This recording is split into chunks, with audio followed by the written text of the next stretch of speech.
we've seen a very large uptick in the last, say, half century in the proportion of people who are identifying as gay or lesbian or bisexual. My understanding is that the biggest uptick has been among women identifying as bisexual, particularly among younger generations. But nevertheless, we've seen a rise across all of these different categories. I mean, I suppose there could be biological explanations for it, but the more obvious explanation for that is it's to do with social attitudes having changed so quickly.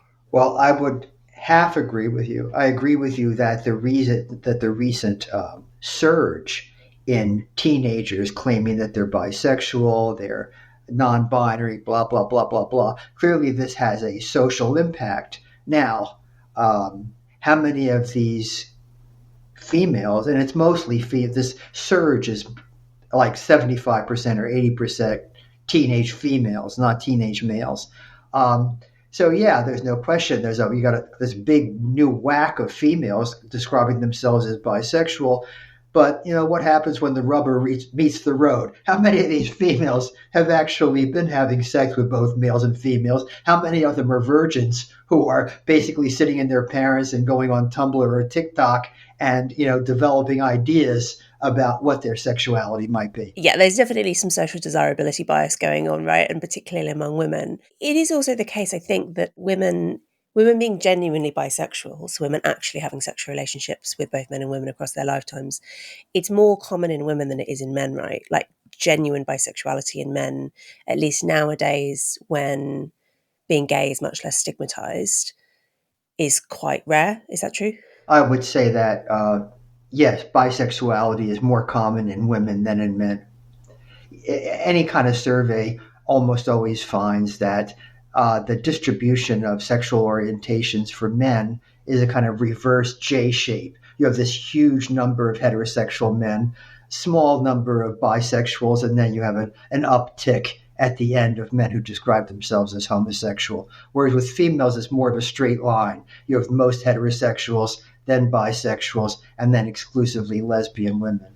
So there is quite a difference in the prevalence of bisexuality among men and women, with it being more common in women. Given that, it seems sort of obvious that we should be thinking about male homosexuality and lesbianism as being the same sort of thing with the same sorts of biological roots.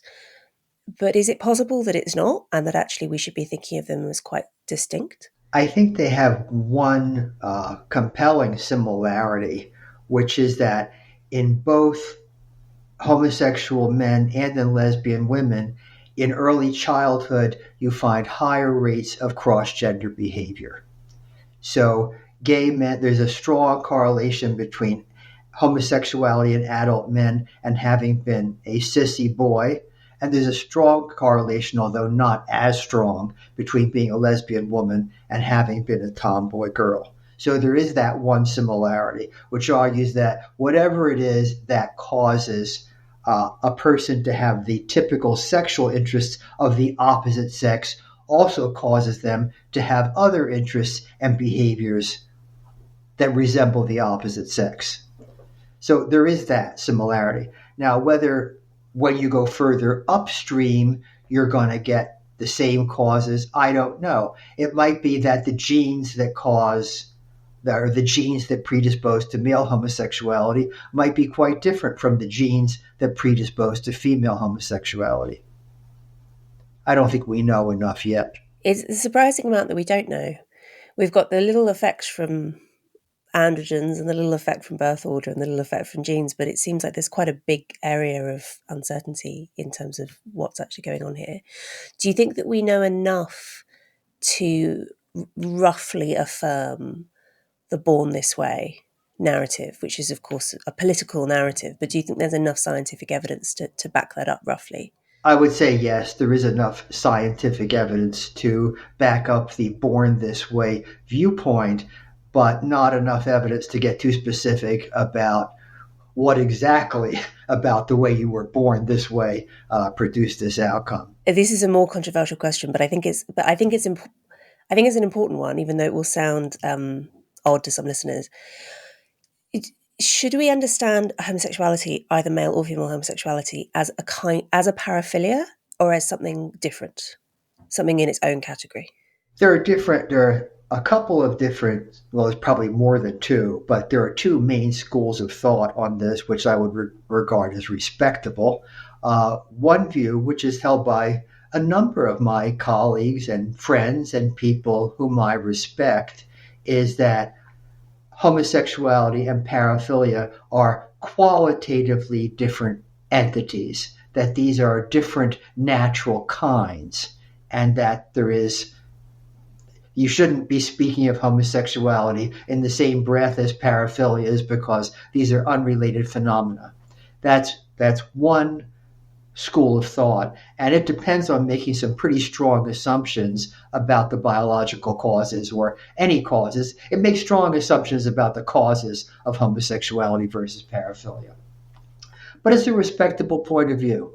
The other point of view to which I personally am closer is that society labels certain non-reproductive sexual interests as bad and others as more or less okay, and society has decided that paraphilias are one thing and homosexuality should not be classed with the paraphilias, but I see that as more of a socio-political distinction than as a distinction where we can really point to a lot of hard empirical evidence. Okay, so that the distinction is just socially constructed rather than... Well, to say it's just socially constructed makes Yeah. it sound like you're deciding, whether you should cut the crust off your cucumber sandwiches. And I think it's, I think objectively speaking, some, let's call them anomalous erotic interests are intrinsically harmful to other people, or are, if not intrinsically harmful, likely to cause harm to other people or harm to the individual themselves. So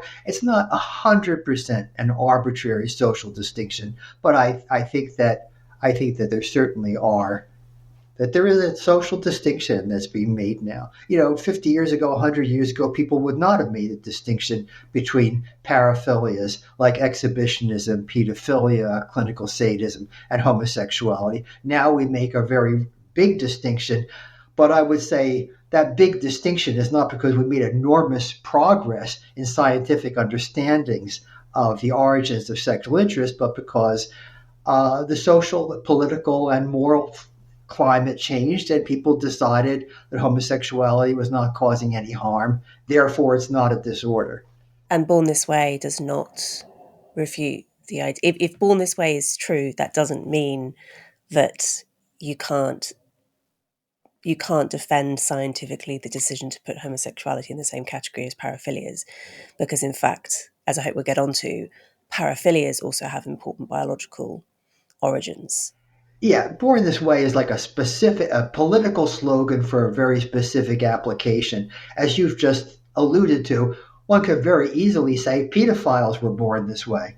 I personally would say that pedophiles were born this way. So Born This Way is not a get out of jail free card for everything that pertains to sexual minorities. As I said, Born This Way was applied very specifically to one situation. It does not work as a general guideline for whether we choose to disapprove of a particular sexual behavior, because pedophiles might be born this way. Clinical sadists might be born this way. Lust murderers might be born this way. Yeah, the main kind of political force behind Born This Way is basically to say that attempts at conversion therapy are not worth it because they don't work. Yeah. Yeah. And it has other conveniences. If you were born this way, God must have intended you to be born this way. So, it serves a lot of people with slightly different political agendas, but all having in common that they want to make homosexuality more acceptable and to remove barriers to things like marriage for gay people.